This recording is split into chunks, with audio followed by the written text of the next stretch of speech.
یہ بات شاید اب نئی نسل کو عجیب لگے کہ پچھلے کچھ برسوں سے تباہی کے دہانے پر کھڑی قومی ایئر لائن پی آئی اے نے نہ صرف دنیا کی کئی بڑی ایئر لائنز کی بنیاد رکھی بلکہ پاکستان میں پولٹری انڈسٹری بھی شروع کی۔ جی ہاں، 60 کی دہائی میں قومی ایئر لائن نے کینیڈا کی کمپنی شیور کے ساتھ مل کر پی آئی اے شیور پولٹری فارمز کی بنیاد رکھی۔ یہ پاکستان کا پہلا پولٹری فارم تھا جسے پی آئی اے نے اس لیے بنایا تاکہ اس کے جہازوں میں سفر کرنے والے مسافروں کو کھانے میں ایک سائز کے چکن کے پیس اور معیاری انڈے مل سکے جو مارکیٹ میں دستیاب نہیں تھے۔ اس وقت پولٹری کو صحت بخش اور پکانے میں آسان سمجھا جاتا تھا۔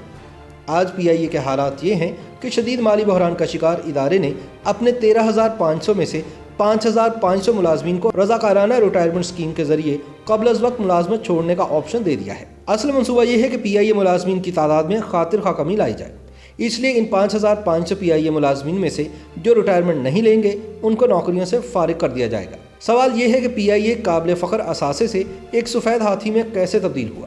یہ ایک افسوسناک داستان ہے جسے بیان کرنا ضروری ہے۔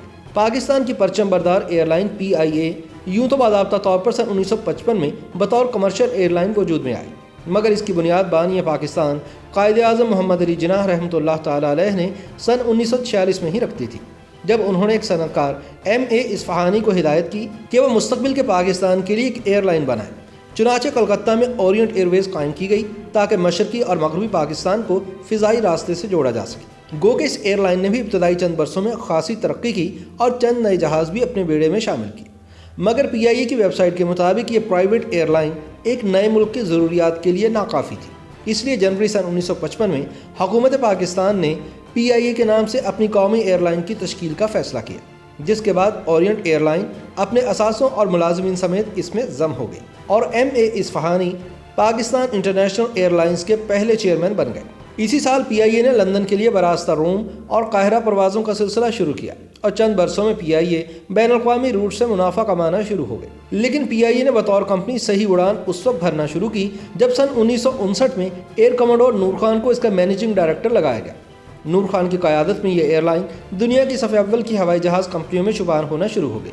ان کا دور پی آئی اے کی تاریخ میں سنہرے دور کے نام سے یاد کیا جاتا ہے۔ اسی دوران پی آئی اے نے جہازوں کی مرمت کے لیے کراچی میں ہی انجینئرنگ سروس شروع کی، جس سے خطے کی دوسری ایئر لائنز بھی مستفید ہوتی تھیں۔ آنے والے وقتوں میں پی آئی اے نے کئی ایسے منفرد اعزازات اپنے نام کیے جو پاکستان جیسے نوزائیدہ ملک کے لیے بڑے فخر کا باعث بنے۔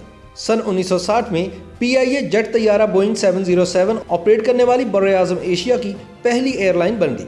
پہلی جیٹ پرواز لندن، کراچی اور ڈھاکہ کے درمیان تھی۔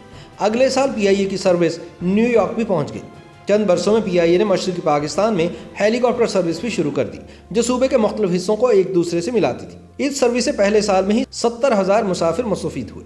سن 1962 میں پی آئی اے کے پائلٹ کیپٹن عبداللہ بیگ نے لندن سے کراچی جیٹ طیارہ 6 گھنٹے 43 منٹ اور 51 سیکنڈ میں لا کر تیز رفتار پرواز کا نیا ریکارڈ قائم کیا، جو پاکستان کے لیے اپنی نوعیت کا ایک منفرد ریکارڈ ہے۔ اسی طرح اپریل سن 1964 میں پی آئی اے نان کمیونسٹ دنیا کی پہلی ایئر لائن بن گئی جس کے طیارے نے چین میں لینڈ کیا۔ پی آئی اے نے فرانس کے مشہور ڈیزائنر پیئر کاردان سے اپنی ایئر ہوسٹس کا یونیفارم ڈیزائن کروایا تو ایویشن انڈسٹری میں دھوم مچ گئی اور پی آئی اے کے اس اقدام کو دنیا بھر میں سٹائل اور فیشن کے اہم قدم کے طور پر سراہا گیا۔ پی آئی اے نے اسی عرصے میں پاکستان کا پہلا پولٹری فارم قائم کیا جس میں کینیڈا کی پولٹری کمپنی شیور اس کی پارٹنر تھی۔ پی آئی اے اور شیور کے فارم سے مرغیاں اور انڈے نہ صرف پی آئی اے کے جہازوں میں سپلائی ہوتے تھے بلکہ دوسری ایئر لائنز اور پاکستان کے بڑے شہروں میں بھی فروخت ہوتے تھے۔ یہ فارمز 90 کی دہائی میں بند ہو گئے۔ 60 کی دہائی میں پی آئی اے کے جہازوں کے نئے فلیٹ اور ماڈرن عملے نے دنیا بھر کی نئی ایئر لائنز کو اس جانب متوجہ کیا۔ سعودی عرب، سنگاپور، جاپان سمیت دنیا کے کئی ممالک کی جانب سے پی آئی اے کو تربیت یافتہ عملے یا جہازوں کی فراہمی کی درخواست کی گئی جس سے پاکستان کا امیج عالمی سطح پر مزید بہتر ہوا۔ بھٹو دور کے دوران 70 کی دہائی میں پی آئی اے کے جہاز اور انجینئرنگ کی سہولیات یوگوسلاویا، مالٹا، شمالی کوریا اور چین تک کو مہیا کی گئی۔ سن 1976 میں پی آئی اے کی آمدنی $13 کروڑ سے زائد تھی۔ اس زمانے میں پی آئی اے 100 سے زیادہ روٹس پر پروازیں چلاتی تھی۔ عروج کے اسی دور میں پی آئی اے نے پاکستان اور بیرون ملک اثاثے بنائے جن میں نیو یارک کے مشہور علاقے مینہٹن میں واقع روزویلٹ ہوٹل اور پیرس کا ہوٹل اسکرائب بھی شامل ہیں۔ پی آئی اے کی کامیابیوں کے دنوں میں اس کا خطے میں کوئی مقابلہ ہی نہ تھا۔ خلیجی ممالک میں کوئی بڑی ایئر لائن نہ تھی، اس لیے خلیجی ممالک، جنوب مشرقی ایشیا اور افریقی روٹس پر پی آئی اے کا ہی راج تھا، جس کی وجہ سے اس کا بزنس بہت منافع بخش تھا۔ پی آئی اے کے سابق چیف ایگزیکٹو آفیسر مشرف رسول کہتے ہیں کہ ماضی میں جب پی آئی اے منافع بخش ادارہ تھی تو مارکیٹ کھلی تھی اور صرف امیر کبیر لوگ ہی فضائی سفر کرتے تھے، تو ایئر لائن اس وقت اور اس کی کلاس کی مناسبت سے کامیاب تھی، مگر اب دور بدل چکا ہے۔ اب ایئر لائن کو کمرشل بنیادوں پر انتہائی مقابلے کی فضا میں چلانا ہوگا۔ ماہرین کے مطابق پی آئی اے 70 کی دہائی کے آخر تک بہتر کارکردگی دکھاتی رہی، مگر 80 کی دہائی میں جب مقابلہ بڑھ گیا اور خطے کی دیگر ایئر لائنز نے بہتر سروسز کے ساتھ مارکیٹ کا شیئر حاصل کرنا شروع کیا تو پی آئی اے بدلتے حالات کا ادراک نہ کر سکی اور پیچھے رہ گئی۔ حتیٰ کہ سن 1985 میں جس ایمریٹس ایئر لائن کو لانچ کرنے کے لیے پی آئی اے نے جہاز اور عملہ فراہم کیا تھا، آج وہ دنیا کی بہترین ایئر لائنز میں شمار ہوتی ہے، جبکہ پی آئی اے اس وقت 480 ارب روپے کے قرضوں کے بوجھ تلے دبی ہر سال خسارے میں اضافہ کر رہی ہے۔ اس سال مارچ میں موجودہ سی ای او ایئر مارشل ارشد ملک کی برطرفی کیس کی سماعت کے دوران سپریم کورٹ آف پاکستان کو بتایا گیا کہ گزشتہ 9 برسوں میں پی آئی اے کے 12 سی ای اوز کو تبدیل کیا گیا۔ موجودہ انتظامیہ نے سپریم کورٹ کو بتایا کہ ایئر لائن کا سب سے بڑا مسئلہ یہ ہے کہ اس میں ضرورت سے زیادہ اسٹاف رکھا گیا ہے اور دنیا میں کہیں بھی جہازوں کے مقابلے میں ملازمین کا تناسب اتنا زیادہ نہیں ہے۔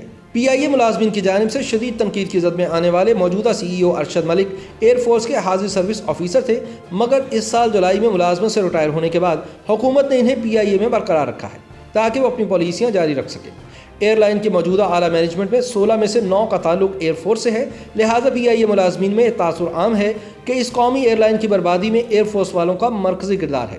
یہ بھی کہا جاتا ہے کہ اگر ایئر مارشل نور خان نے پی آئی اے کو بین الاقوامی سطح کا قومی ادارہ بنایا تھا تو اس کی وجہ ان کا ویژنری ہونا تھا، جبکہ موجودہ پی آئی اے سربراہ ایئر مارشل ارشد ملک چونکہ ایک نااہل آدمی ہیں، اس لیے انہوں نے پی آئی اے کو تباہ و برباد کر کے رکھ دیا ہے۔ Army chief general Qamar Javed Bajwa کے قریبی رشتہ دار ہونے کا دعویٰ کرنے والے ارشد ملک کی منمانیوں کا اندازہ اس بات سے لگایا جا سکتا ہے کہ انہوں نے صرف اس وجہ سے پی آئی اے کے ہیڈ آفس کو کراچی سے اسلام آباد منتقل کرنے کا فیصلہ کیا ہے چونکہ وہ خود اسلام آباد میں مقیم ہیں۔ اس سال کراچی پی آئی اے حادثہ، پائلٹس کے جاری لائسنسز اور سیفٹی سسٹم کی شکایات پر یورپی ممالک کی جانب سے لگنے والی پابندی کے بعد تو پاکستان انٹرنیشنل ایئر لائن صرف چند ممالک اور اندرون ملک پروازوں تک ہی محدود ہو کر رہ گئی ہے۔ پی آئی اے کے سابق مارکیٹنگ ڈائریکٹر ارشاد غنی ایئر مارشل ارشد ملک کے اس فارمولے سے اختلاف کرتے ہیں کہ 13,500 پی آئی اے ملازمین میں سے 5,500 کو نوکریوں سے نکال کر پی آئی اے کو خسارے سے نکالا جائے۔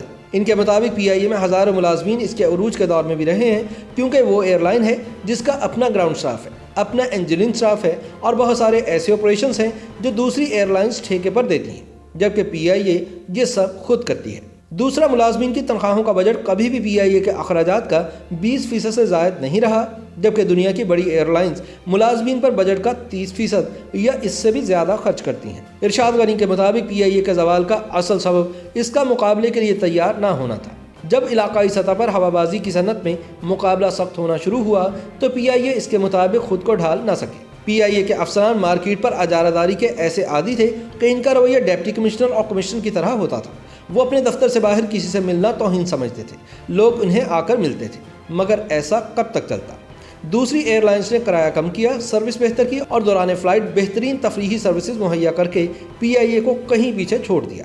پی آئی اے کے سابق سی ای او مشرف رسول کے مطابق کامیاب ایئر لائنز میں جدید سوچ کی حوصلہ افزائی کی جاتی ہے۔ کمرشل ایئر لائنز کو صرف ڈسپلن سے کامیاب نہیں کیا جا سکتا، بلکہ ملازمین کو نئے خیالات شیئر کرنے کے قابل کرنا ہوتا ہے۔ مشرف رسول کے مطابق پی آئی اے ایک سمارٹ، ہلکی پھلکی اور جدید تقاضوں کے مطابق ڈھل جانے والی ایئر لائن نہیں بنے گی تو دنیا کی جدید ایئر لائن سے کبھی مقابلہ نہیں کر پائے گی۔ مشرف رسول بھی اتفاق کرتے ہیں کہ پی آئی اے کے زوال کا بڑا سبب یہ ہے کہ یہ بروقت خود کو جدید تقاضوں سے ہم آہنگ نہ کر سکی۔ اس وقت دنیا کی متعدد ایئر لائنز نے، قطر، ٹرکش اور لفتھانسا ایئر لائنز نے اپنے جہازوں سے جھنڈے اتار کر قومی نشان لگائے ہیں تاکہ نوجوان کسٹمرز کو متوجہ کر سکیں، مگر یہاں پر ایسی کوشش پر نوٹس ہو جاتا ہے۔ پاکستان کی خدمت اور عزت صرف جہاز پر بڑا جھنڈا لگانے سے نہیں ہوگی، بلکہ تب ہوگی جب ہماری ایئر لائن زیادہ منافع کمائے گی اور دنیا بھر کے لوگ اس پر سفر کرنے میں فخر محسوس کریں گے۔ پی آئی اے کے سابق سربراہ اعجاز ہارون کے مطابق اس وقت ادارے کی باغ ڈور ایسے افراد کے ہاتھ میں ہے جو یہ نہیں جانتے کہ کمرشل ایئر لائن کیسے چلائی جاتی ہے۔